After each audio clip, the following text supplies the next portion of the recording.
Hum,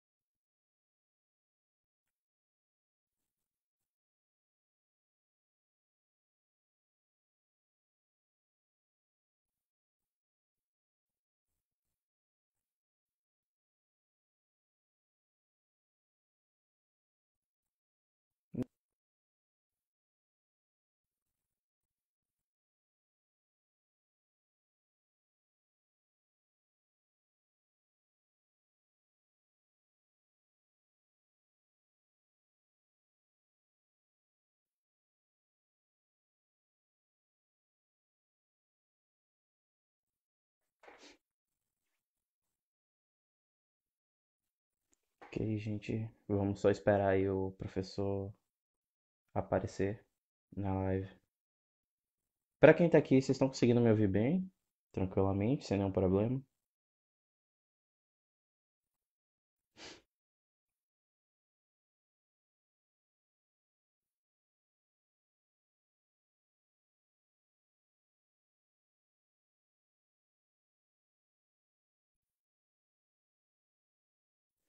Eu acho que pelo computador eu não consegui entrar não, professor. Pode testar aí com com o celular, eu acho que com o celular vai. Ok, obrigado aí, gente, pelo feedback.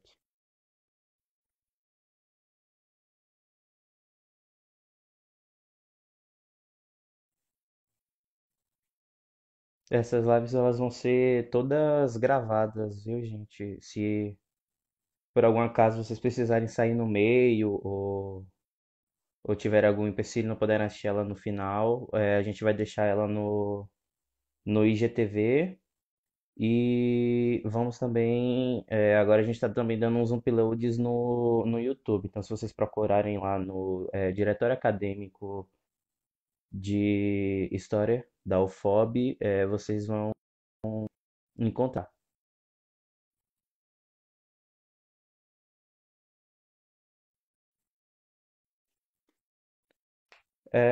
Professor, eu acho que pelo computador você não vai conseguir entrar, não, porque eu já tentei te convidar aqui e não tá aparecendo opção.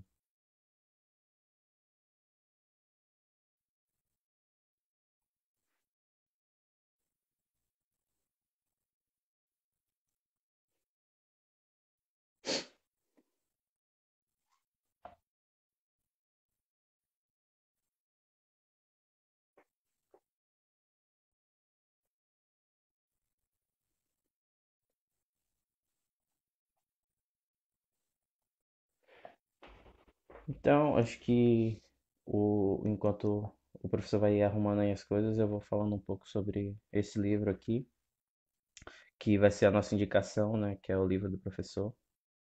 E de Mato Faria Fogo, O Banditismo no Sertão do São Francisco, de 1848 a 1884, que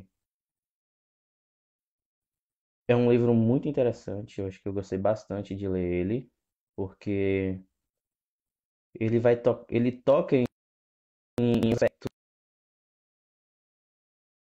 que são inúmeros para a sociedade, para a sociedade do sertão da Bahia, de todas as histórias que quando você cresce por aqui você ouve de pessoas de homem brabo, de cangaço, e isso tudo o professor ele faz uma análise muito interessante do cangaço no período imperial aqui na região do Sertão São Francisco, ali em Carinhanha e Urubu, né, que é hoje ali as remediações de Botirama e Bom Jesus da Lapa. Eu achei fantástico a leitura do livro, é muito gostoso. Eu recomendo aí para quem puder, se conseguir encontrar, tiver uma cópia, alguma coisa assim, leiam, vocês vão gostar bastante. Estamos aí esperando o professor, já está entrando.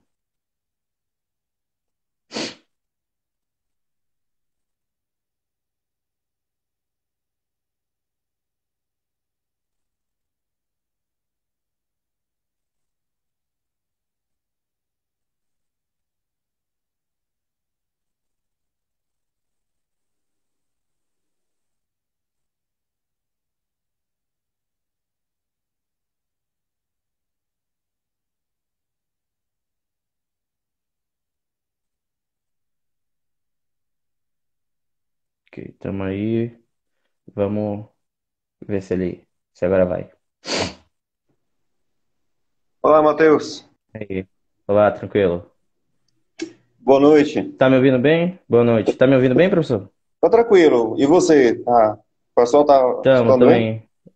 também. Aqui eu tô te ouvindo bem, hein? Pessoal, manda aí, se tá bom aí pra vocês o áudio do professor.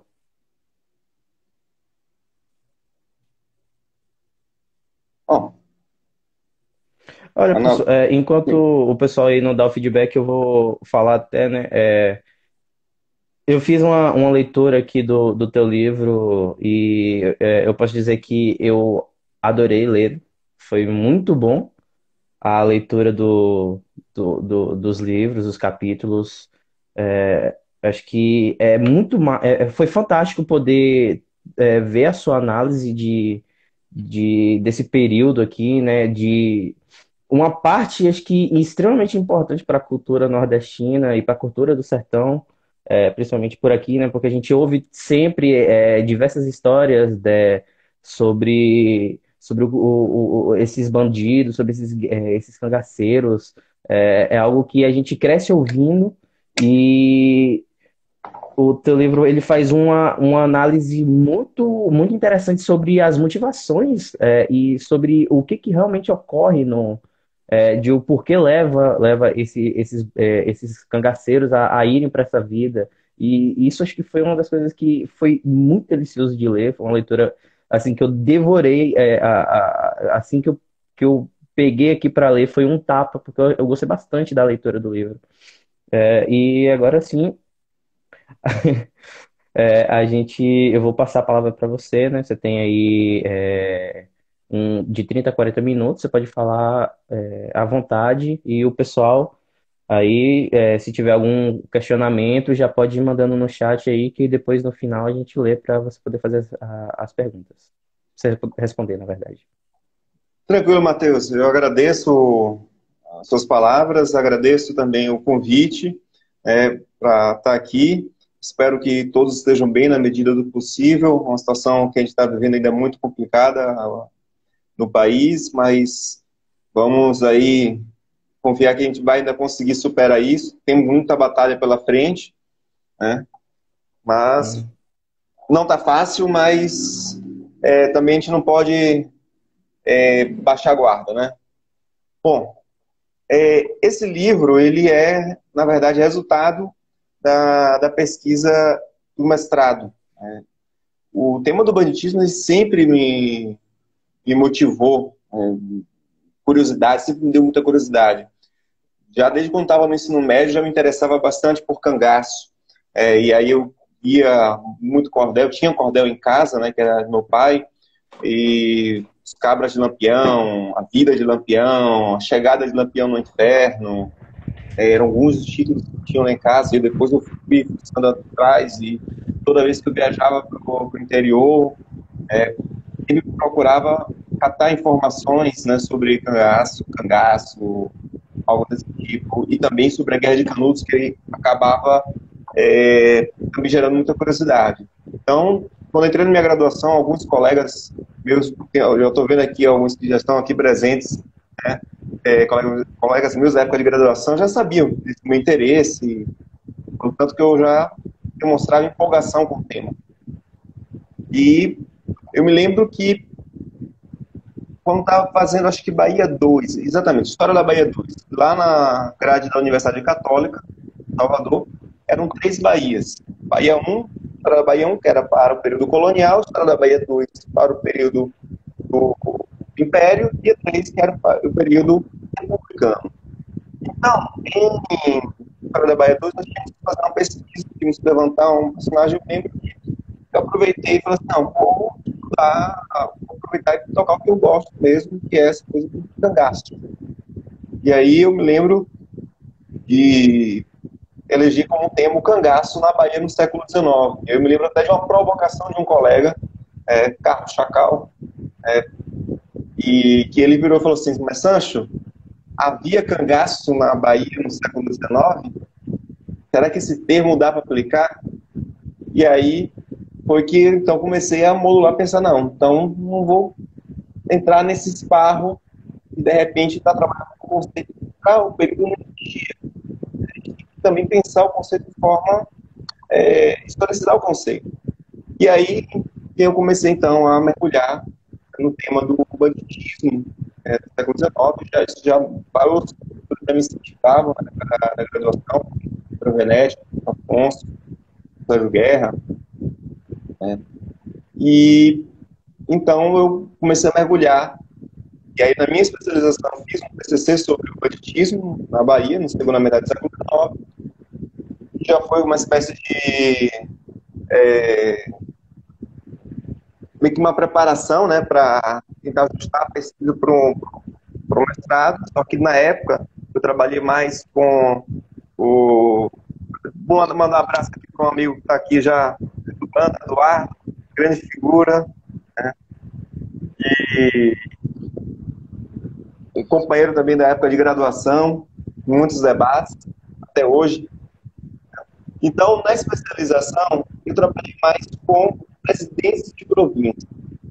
Como é que os presidentes de província estavam discutindo o banditismo no sertão da Bahia. Só que aí eu não fechei no São Francisco. Então, eu deixei um pouco mais aberto. Né? Só que era um TCC, era um TCC curto, né, formato de um artigo. Então, eu aí resolvi aprofundar. E, curiosamente, para aprofundar, eu tive que recortar um pouco mais uma determinada área. Não dava para trabalhar todo o sertão da Bahia no mestrado e, poxa, imagine, o mestrado você tem 2 anos para trabalhar o sertão da Bahia inteiro. Imagine, sertão dos Tocós, sertão da Ressaca, sertão do São Francisco, só o sertão do São Francisco já é enorme. Então, dentro desse sertão do São Francisco, eu acabei recortando mais a região de Carinha e Urucu. Porque uma das coisas que me motivou foi encontrar o caso do Antônio José Guimarães e depois também o Severiano Magalhães. Então, aí eu fechei e fui fazer minha pesquisa no mestrado. Entrei no mestrado em 2010, fui orientado pela professora Lina Maria Brandão de Aras, pacientemente me orientou, é uma ótima pessoa, que está hoje comigo no doutorado, eu devo muito a Lina, e durante o mestrado eu pensei o seguinte, tá, então eu tenho que definir um pouco o que é a região, eu estou aqui já olhando o livro, e já começar a tratar do conceito, que foi basicamente eu fui tentar fazer aqui no capítulo 1, a região, os bandidos e a violência. E aqui eu basicamente estava apresentando o que eu estou chamando de banditismo, meio que estou tirando a coisa do cangaço, não estou definindo como cangaço, porque basicamente, Matheus, eu só encontrei, acho que foi o Cabeleira, um romance Cabeleira, o único que eu vi alguma menção a cangaço. Mas ao longo das fontes eu não havia encontrado o termo cangaço. Mas uma coisa estava clara.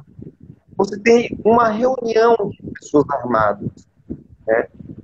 Um grupo de homens armados atuando numa determinada região. E aí eu pensei o seguinte, então eles estão andando em bandos, estão andando em grupo. É um agrupamento. E aí eu comecei a fazer essa reflexão. Então nós temos um caso aqui de banditismo, porque eles estão salteando, eles estão assaltando, só que eles não estavam só isso. E aí começou essa discussão do banditismo pela perspectiva política. Quando eu entrei no mestrado, aí uma coisa a esclarecer, eu fui para a linha, que era a linha de região, relações de poder, sociedade, relações de poder e região. É a mesma coisa. Então, eu comecei a me aprofundar mais nessa discussão da política, das relações de poder. Ora,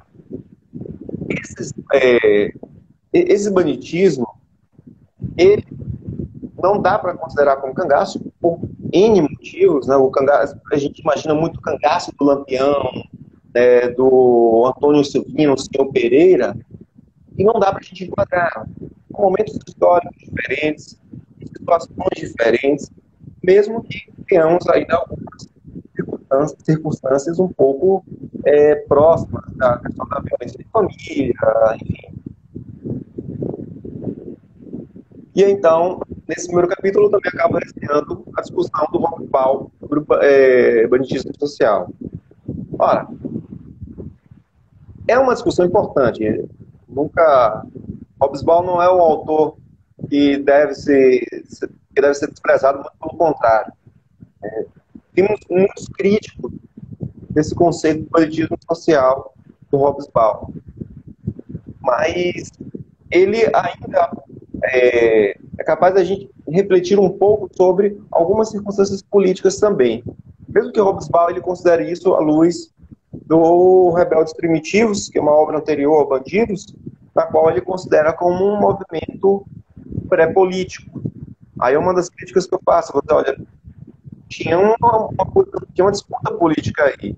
Então, por que o político ele tem que estar necessariamente associado a um partido, a um sindicato, coisa assim? Os indivíduos fazem a política que lhes é possível, né? Dentro do seu cotidiano. E outros grupos não faziam política, os escravos faziam política, de algum modo. Eles se posicionavam. Na volta do Malês, o João e o Eduardo Silva acabam meio que discutindo um pouco isso também. Então, aí foi uma coisa que eu já comecei a perceber. Tá. Então vamos ver se realmente existe essa situação política. E cada vez mais que eu avançava com as fontes, eu começava a perceber que o elemento político dentro desses grupos que eu estava analisando era o que estava fazendo mais presente. Curiosamente, esses grupos eram os que mais perduravam nos relatos das autoridades. Apareceram situações de salteadores diversos, apareceram. Mas, curiosamente, esses salteadores, eles não, não tinham uma grande continuidade na documentação, eles sumiam a documentação. Provavelmente muitos iam para outras regiões. Um exemplo desse é um cigano chamado Florício, onde as autoridades também de Urubu, já tendo essa situação dele, começou a se queixar, em correspondência de autoridades de Urubu, de Carinhanha, e depois ele foi para a região do Vão Paraná. E acho que hoje ele é no atual Tocantins, na época pertencia à província de Goiás. Então, alguns desses sujeitos, eles tinham sua efemeridade, eles circulavam mesmo, e era diferente desses casos que eu acabei trazendo, que é o Chico Rocha, o Severiano Magalhães e o Antônio José Guimarães. Esses tiveram uma duração um pouco maior. E essa duração um pouco maior, na presença das fontes, você pode justificar justamente pela disputa política na qual esses indivíduos estavam envolvidos. E aí, bom, o capítulo 2 procuro tratar mais desse Estado imperial e a questão dos bandoleiros do sertão. Também, aí eu puxo um pouco da discussão que eu já fiz no mestrado, e aí trato também dessa percepção sobre o sertão. O sertão, ele tinha uma leitura também desse Estado imperial, é uma leitura de uma perspectiva bem colonizadora. Aliás, tenho feito uma reflexão ultimamente do sertão quanto uma categoria colonizadora, não decolonial. Então, ainda não é uma coisa que eu estou tentando afirmar muito, ainda acho que precisa um pouco mais de reflexão, mas é uma categoria construída na base da colonização. É uma oposição ao litoral. Então, sertão para quem? Como é que se constrói essa ideia de sertão? Isso não quer dizer que esses sujeitos não remodelem, reconstruam, ressignifiquem o sertão. Então, o Estado Imperial, ele puxava muito a discussão sobre o civilizar os sertões. Os sertões eram as áreas a serem civilizadas por esse Estado Imperial. E muitas vezes ficava nítido também essa oposição entre civilização e barbárie, e o binômio também é sertão e litoral. Sertão associado à barbárie e o litoral associado à civilização. Isso na leitura das autoridades. E não eram só as autoridades da instância provincial, não. Tipo, não era só o presidente da província. Essa leitura você podia encontrar também em juízes como Pedro Carneiro, né? O juiz de Urubu, onde ele tem uma correspondência, ele vai amarguradamente falando sobre a difícil situação da justiça no sertão e um dos problemas que ele aponta é que justamente a população do sertão não obedecia à lei. Bom, e aí ele começa a destrinchar essa percepção do sertão enquanto espaço que não era civilizado. E aí tem que lembrar que essas autoridades judiciais, principalmente juiz de direito, possuíam formação, né, dentro da área do direito, claro, e dentro dessa leitura teórica deles, que eles provavelmente passaram durante sua formação acadêmica, eles acabavam lendo o território também de uma perspectiva semelhante. Bom, ainda temos tempo, né? Tem. Pode ir falando aí, professor. Pronto, tranquilo. E aí, o capítulo 3, para mim, foi o que eu mais gostei de fazer. O 1 e o 2 foram justamente os capítulos com que eu qualifiquei, a gente ainda teve uma discussão durante a qualificação, contribuição muito importante da banca na época, que foi o professor Raimundo Nonato, professor da UNEB, e o professor Dilton Araújo, que hoje está aposentado, professor da UFBA. E aí eu entrei para a segunda etapa do mestrado para fazer o capítulo 3, e claro, o capítulo 1 e 2. E o capítulo 3 foi onde eu procurei destrinchar um pouco mais esses casos. Porque anteriormente eu já vinha puxado esses casos, essas situações, né, mas ainda não tinha trabalhado caso a caso.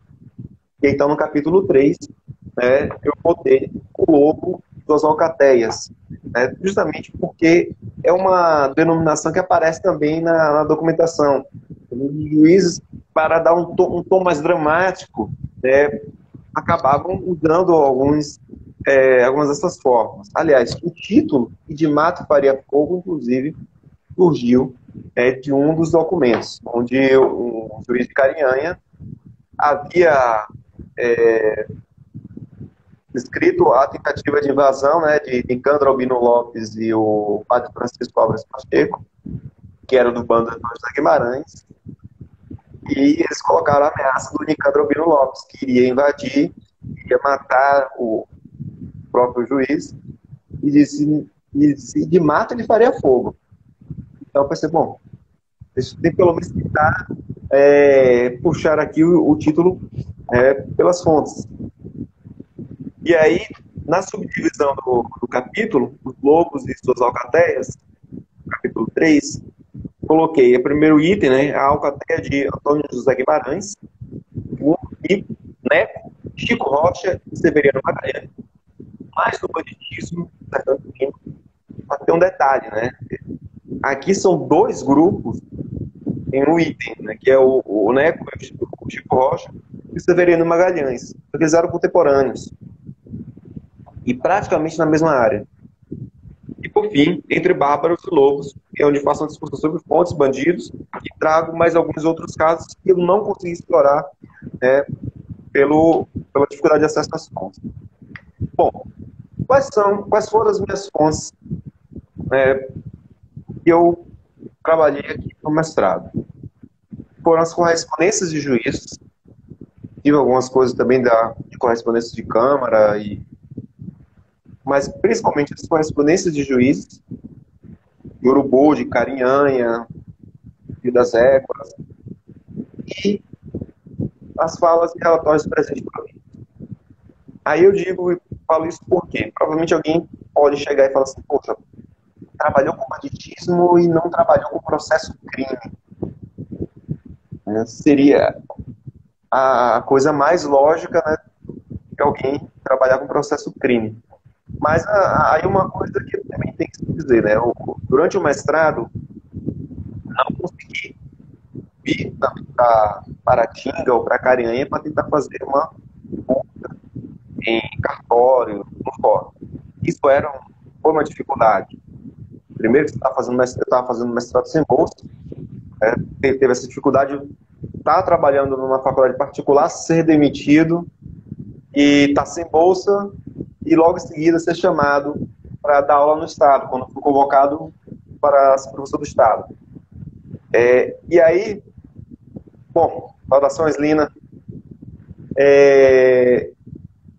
E aí, foi essa a primeira dificuldade. A segunda é que no Arquivo Público do Estado da Bahia, também eu não havia encontrado processo. Isso foi uma coisa que na época me intrigou muito. Como é que eu vou trabalhar com esses bandidos sem esses processos de crimes? Né? Só que eu já tinha feito um grande levantamento das correspondências de juízes. Então, eu comecei a mergulhar mais nessas correspondências de juízes. Curiosamente, eu encontrei um processo que envolve Severiano Magalhães, mas foi depois do mestrado. Depois, inclusive, da publicação do livro. Então, não deu nem numa revisão do livro para colocar no livro para inserir, né, a discussão do processo que ainda nem analisei. Como não deu para inserir nem na dissertação nem no livro, então, vou analisar pro doutorado. E então, Matheus, o que acontece? Eu, na leitura dessas correspondências, comecei a observar as implicações políticas desses grupos. O Antônio José Guimarães,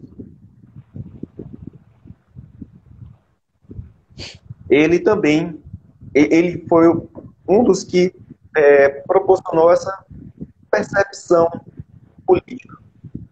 Porque o Antônio José Guimarães, ele tem um conflito com o irmão, ele tem um rompimento com o irmão, e o juiz de direito da comarca já sinalizava para a presidência da província, né, diz, olha, tem uma disputa aqui, tem uma briga aqui, já começava a alertar.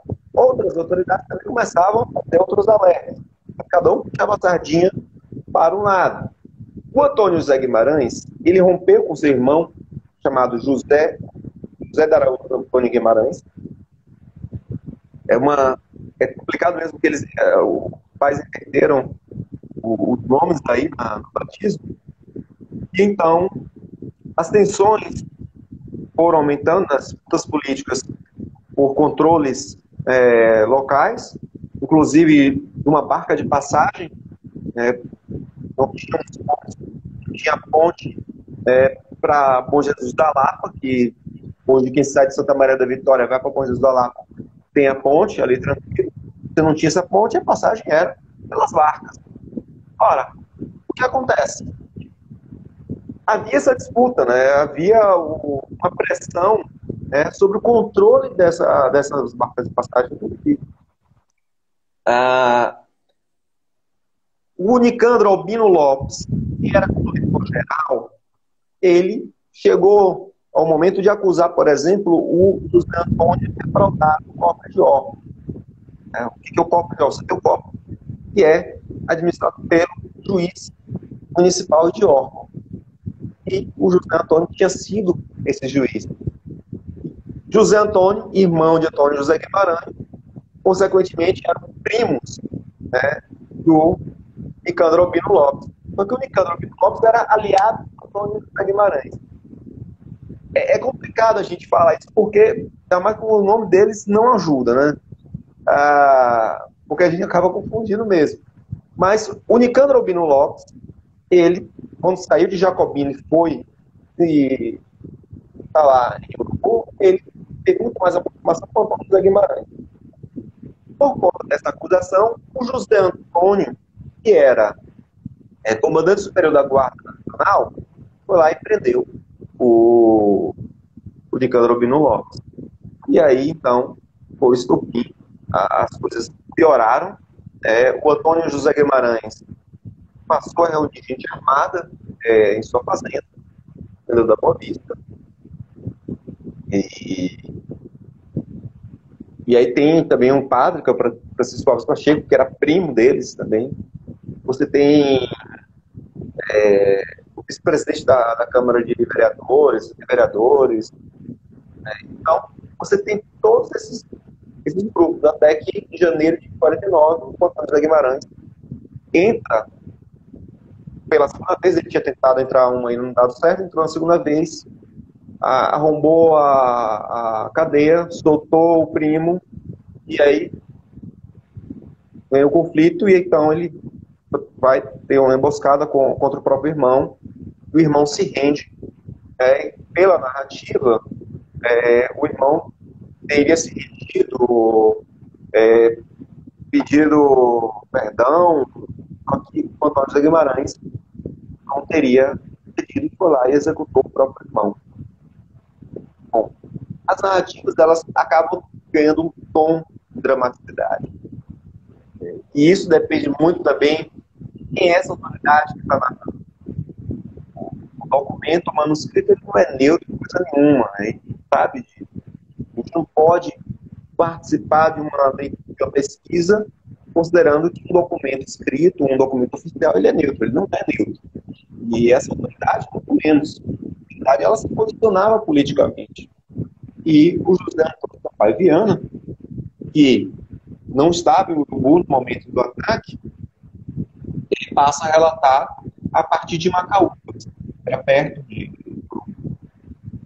E então começa a relatar a situação, Antônio José Guimarães controlando Urubu, que é a atual Paratinga, e dentro disso, até documentos de cartórios, o Antônio José Guimarães teria pegado e destruído, era uma das acusações. E aí, então, quando chega a força do Estado, que consegue reprimir e expulsar o Antônio José Guimarães. Mas não captura, o grupo dele acaba se dividindo, desculpa. E então, tem uma nova etapa, né, que é a etapa da caça ao Antônio José Guimarães. Bom, Antônio José Guimarães, ele vai para Goiás, ele fugiu para Goiás. Nicandro Albino Lopes, Francisco Alves Pacheco tentaram, por exemplo, invadir Carinhanha, mas não tiveram sucesso. É onde Nicandro morreu, trocando tiro com as forças, né, da província, e o Francisco Alves Pacheco acabou sendo preso. O Antônio José Guimarães, inclusive em Goiás, mandava às vezes recados por alguns guardeiros, ameaçando voltar ao Urubu, mas ele já não tinha mais força. Até que em 1854, num conflito com a força policial de Goiás, ele foi abatido. Bom, os outros casos também têm a ver com umas disputas políticas, mas também questões familiares, pessoais. Antônio José Guimarães, ele tinha essa questão não só política, mas também uma questão intrafamiliar, né? Uma disputa com o próprio irmão. Ele e o irmão formaram dois grupos políticos diferentes em grupo. No caso de Chico Rocha, ele provavelmente aí você tem uma relação de rede, né? Ele foi dar apoio a Saneco. Sobre o Neco, ou Saneco, essas duas formas, então, esse caso, a primeira narrativa que eu encontrei sobre eles foi justamente no livro do Durval Aguiar, sobre o interior da Bahia, naquele que ele sai percorrendo o interior da Bahia. Então, nos relatos, Durval está ali, por exemplo, a ação de um grupo, que era o Chico Rocha, que atacava a cidade de Januária, que ficava em Minas Gerais, e ia para a Bahia e fazia divisão das viagens em Carinhanha. Bom, para quem não conhece a região, Carinhanha e Januária, elas, olhando pelo mapa, são próximas. São duas cidades que estão na fronteira. entre Bahia e Minas Gerais. E, e Chico Rocha, o que eu encontrei sobre ele, tem um pouco de relação dele com Chique Chique. E aí, por isso que eu estou presumindo uma relação de rede, né, dele já sendo formada até mesmo em Januária. Era um sujeito de patente, era capitão da polícia, e, ou seja, ele não era uma pessoa que não tinha algum lastro em termos de relação com as autoridades. Ora, a ação deles também foi narrada no livro do Teodoro Sampaio. O Teodoro Sampaio também faz a viagem subindo o Rio São Francisco, né, e depois ele volta e ele passa pela Chapada Diamantina, né, e o Teodoro Sampaio ele vai narrando, é um interessante para quem quer tanto buscar os aspectos naturais, geomorfológicos, ele traz esses detalhes, ele era um engenheiro, mas também os aspectos da leitura social, né, e ele lança bem no seu diário de viagem. E quando ele chega em Cariã, ele já encontra uma tensão. Ao encontrar essa tensão, eles aí conversaram com o Rocha, com o Eco, e chegaram assim, ó, a gente vai passar e a gente não vai se envolver. E não vai ajudar ninguém. Era uma forma para poder também não se envolver em problemas. E eles acabam relatando um pouco sobre alguns desses conversaram, até ele traz algumas conversas com Jagunço, que teria a ver alguns problemas que o grupo adversário do Taneco teria feito uma afronta à família, então não era só uma questão política, era uma questão também pessoal, familiar. E acontece, então, a invasão a Januária, eles saquearam, e o Teodoro Sampaio seguiu a viagem direto, sem se envolver no problema. E aí eu imagino que esse caso é um caso de impacto, talvez, para ele. Porque é curioso, Durval cita esse caso, o Teodoro Sampaio cita, porque o Teodoro acabou vendo, né, acabou testemunha ali, e quando eu estava procurando a palavra cangaço, bandido, bandoleiro e jagunço, em dicionários do século XIX, eu fiz isso também, o Neco ele é citado numa das definições de jagunço. Não me lembro agora aqui qual é a página em que eu citei isso. Vou ficar devendo aqui. Então, num dos dicionários do século XIX,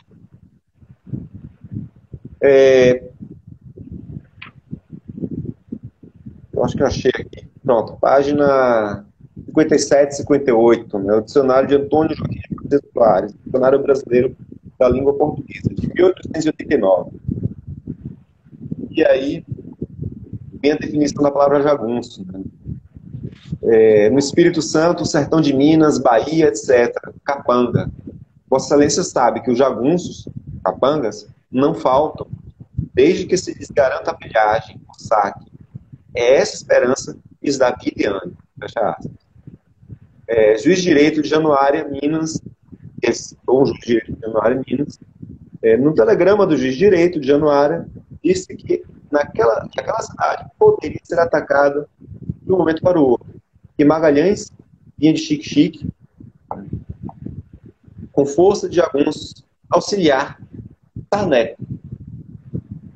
Então, já era um caso que já não era tão, talvez, isolado dentro do sertão de São Francisco. Já ter ganhado uma certa notoriedade. E aí, dentro desse item, eu também discuto uma outra figura, que é o Severiano Magalhães, que eu confesso que depois do doutorado ainda quero dar uma explorada melhor nessa figura. Quem já foi em Santa Maria da Vitória, Correntina, e quem já leu também, por exemplo, Osório Alves de Castro, o calendário, especialmente, tal, vai ter ouvido falar sobre o Severiano Antônio Magalhães. E é uma figura que pretendo ainda explorar mais, conhecer mais, conversas com Hermes, lá do Pardados de Hermes, tem muitos detalhes em termos de memória sobre essa figura dentro da região, ou seja, existe uma memória sobre o Severiano ainda, em certo sentido, na região de Santa Maria da Vitória. E Correntina, que era Rio das Éguas, era a área do Severiano Magalhães. Então, o Severiano, ele atuou também, no mesmo período, de 1879, 1884, foi preso, foi julgado, foi inocentado. E o Severiano, ele tem uma série de instâncias, né, de ataques que ele faz. As polícias, elas apresentam muito isso. Teve um que me chamou bastante atenção, que é numa das invasões que eles fazem a Santa Maria, onde eles pegaram eleitores e simplesmente esfaquearam o sujeito, mataram o sujeito esfaqueado, castraram o sujeito e ele teria colocado um jagunço para tomar conta do corpo para que ninguém fosse enterrado. Então, assim, é uma violência política muito grande, porque uma sociedade cristã, o Brasil, o Império era um país católico oficialmente, não vamos esquecer disso. Fazia parte da nossa Constituição, não vamos esquecer da relação do padroado. Então, o ato de enterrar os mortos é uma coisa presente da cultura cristã. E simplesmente a punição a esse indivíduo foi até após a sua execução. Não era só punir, mas era dizer, olha o exemplo dele por não estar do meu lado. Sem contar outras tantas circunstâncias, como os casos de defloramento também, que o grupo dele promoveu em algumas dessas invasões, e depois até acusações em relação ao Severiano Magalhães. Eu parei aqui em 84, mas o mestrado, por curiosidade, foi avançando nas fontes, e até que eu achei um documento em 1979 de um juiz reclamando do Severiano Magalhães ter se tornado um comandante da Guarda Nacional. Eu falei, o cara fez o que fez, foi julgado, foi inocentado, claro, e ainda conseguiu carro, conseguiu patente. E aí, nessa brincadeira, o juiz revoltado com o Severiano vai lá e faz uma listagem de coisas que ele teria feito, inclusive antes mesmo de iniciar as correrias com o grupo armado. E aí, assim, ele diz, olha, e esse sujeito foi inocentado e agora está aqui com a patente da Guarda Nacional. Bom, e o Severiano, quando ele monta o grupo, ele também tinha umas políticas. Ele foi exonerado do cargo de juiz municipal, haviam acusações diversas contra ele, desde quando ele estava cumprindo com alguns aspectos bem de individualidade. No caso, pegava correspondência, ele abria as correspondências, não era dele, violava correspondências. Provavelmente ele estava averiguando, vigiando opositores, né? E até mesmo tem uma situação de venda de escravo para alguém que era da província de Minas Gerais. E com detalhe, ele vendeu uma escrava, não pagou imposto interprovincial, essa escrava tinha duas filhas, na realidade já estavam livres, por causa da lei do ventre livre, eram duas crianças, e cada uma ficou uma ficou acho que com ele, outra com outra pessoa, e a escrava foi vendida.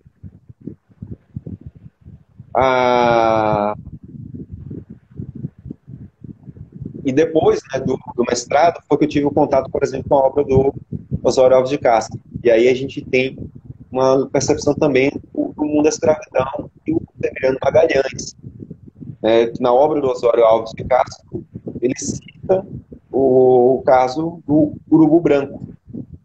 Quem não conhece a obra do Osório Alves de Castro, recomendo a leitura, né, por calendário, onde havia a circunstância do urubu branco, que era um português, né, que teria ficado lá em Santa Maria, né, e que ele era o responsável por engravidar, né, as escravas. Daí, então, 9 escravos. Não tem como definir outra coisa que não seja estupro. E ele que era a função dele. Então, os barqueiros, né, criaram a canção do Urubu Branco.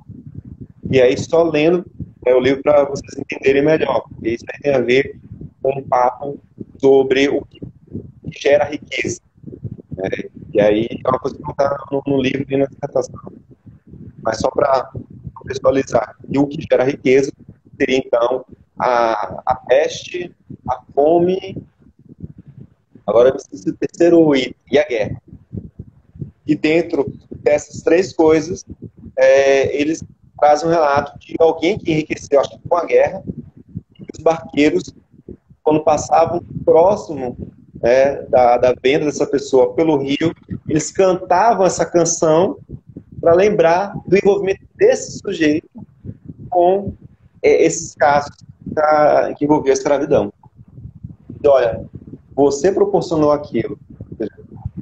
Vocês que enriqueceram com a guerra, com a morte dos outros, enriqueceram com a fome, com os outros que estavam sofrendo com a fome, com morrer de fome, e com a doença dos outros.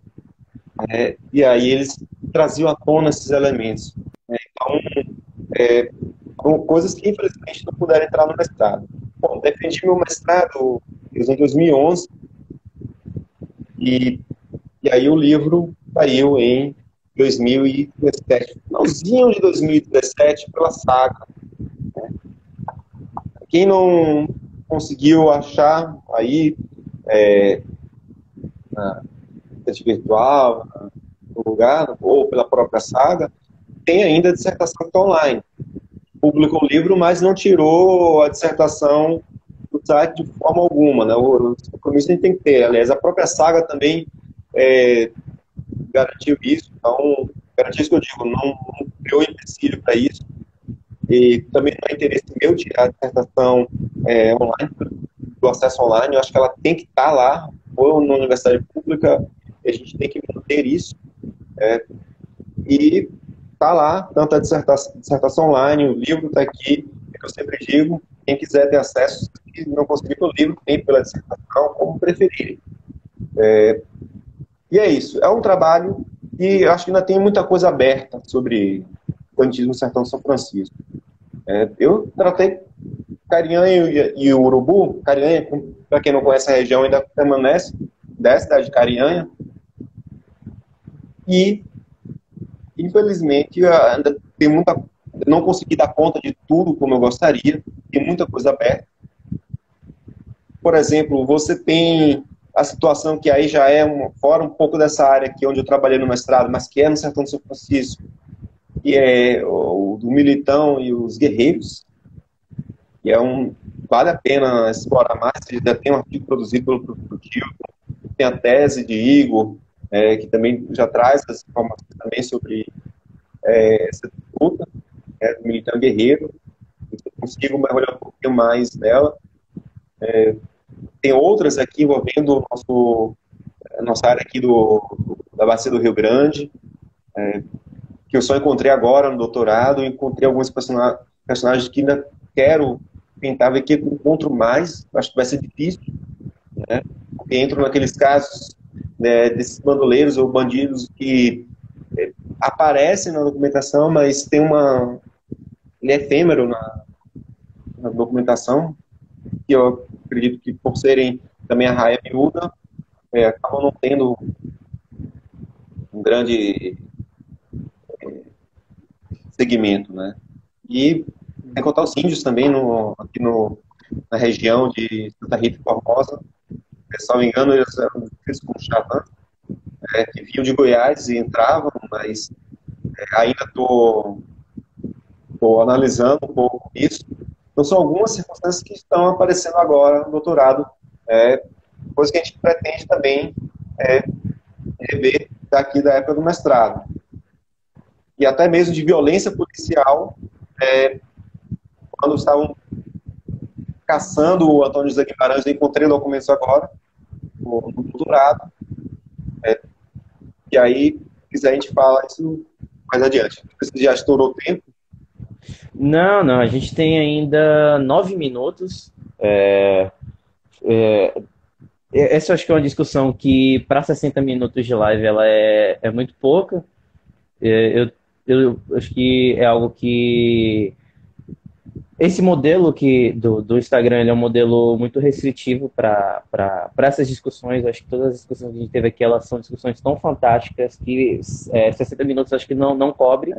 A gente está buscando, o pessoal do DA, a gente está buscando outras alternativas para podermos até dar um pouco mais de continuidade a esse papo e tudo. E eu estou pensando em um modelo aqui muito interessante e com certeza acho que eu gostaria que você fosse uma das pessoas que participassem até desse modelo.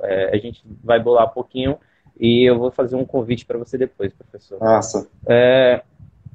Eu gostaria de agradecer bastante pela sua participação aqui na live. Eu acho que foi fantástico a sua fala foi muito boa. O conteúdo do livro, assim, você fez um ótimo resumo do conteúdo do livro, porque é tanta coisa e é tanto conhecimento que tem ali que ficou pouquinho.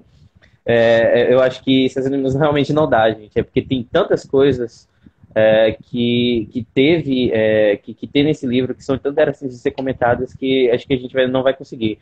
Temos uma pergunta aqui que é do Vilela aqui, que é professor, em suas pesquisas o senhor encontrou registro sobre a violência contra a mulher e sobre o quanto normal era essas práticas.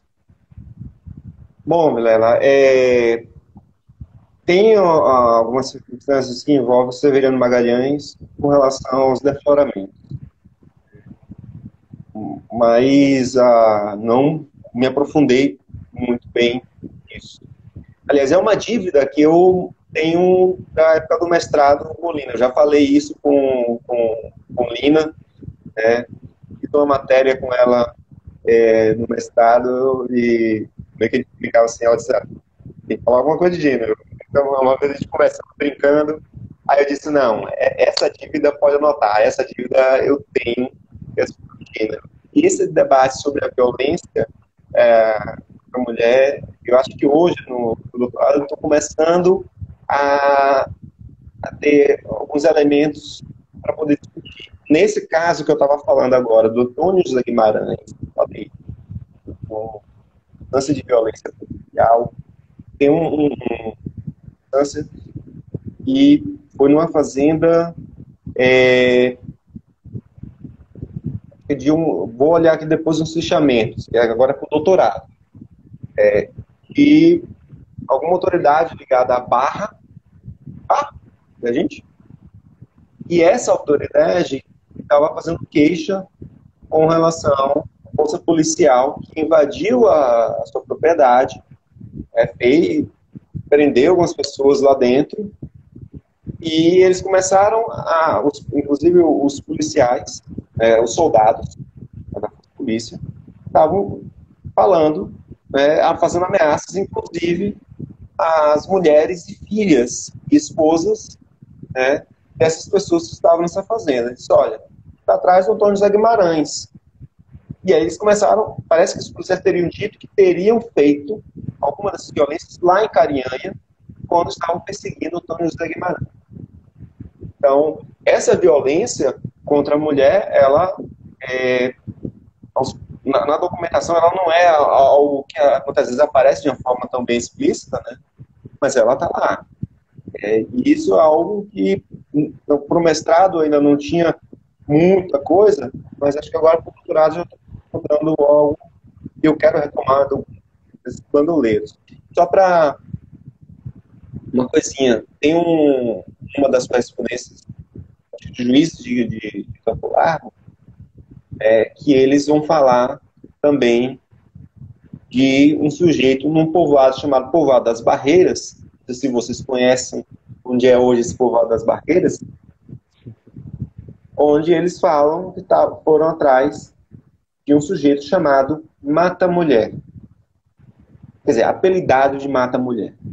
Então, essa relação da violência contra a mulher, de algum modo, ela tem aparecido, né, em algumas das circunstâncias, tanto por parte das forças do Estado, quanto por parte também de alguns desses bandidos. Não vou dizer todos, né, mas de alguns desses bandidos. É algo que, sobre o Mata-Mulher, eu, infelizmente, não encontrei mais informações. Só tenho uma ou duas correspondências sobre, mas sem aprofundar ele. Não encontrei nem processos contra a figura. A gente temos temos 3 minutos aqui só mais de live. Eu gostaria, então, de novamente reiterar o meu agradecimento ao senhor pela participação aqui na live. Acho que é um movimento que a gente do DA tem feito para buscar levar essas pesquisas, esses trabalhos científicos para a comunidade em comum, né, para poder fazer uma divulgação. E é algo muito bom que você e todos os professores que aceitaram aqui tenham feito essa participação para poder realmente espalhar mais esse conhecimento, porque a gente está vivendo um momento muito restritivo no, atualmente, né? E temos mesmo que espalhar esse conhecimento que a gente tem. Eu gostaria de agradecer ao senhor. Se eu quiser, tem aí 2 minutos aí, se você quiser fazer uma consideração final. Não, eu só vou agradeço o convite, parabenizo pela iniciativa. Eu acho que, inclusive, eu mesmo, confesso que eu preciso aprender um pouco mais também com a linguagem, né, poder ser mais sucinto, para poder dar mais tempo, mas vamos aprendendo, nós todos. Continuem com esse trabalho, eu acho que está muito bacana o trabalho de vocês estão de parabéns, e espero que possamos nos encontrar logo, sem pandemia, sem outros problemas mais que estamos vivendo aí, que possamos superar essas dificuldades e avançarmos aí. Muito obrigado, Matheus, muito obrigado a todos que assistiram, parabéns ao DA, parabéns a você, Matheus, pela iniciativa, e venhamos mais novas iniciativas como essa. Gostaria de agradecer a todo mundo que assistiu essa live, foi muito legal para a gente. As lives agora elas vão ser quinzenais, então de 15 em 15 dias a gente vai estar sempre trazendo alguma coisa para a comunidade. Muito obrigado a todo mundo que assistiu, até a próxima. Valeu, Matheus, até mais.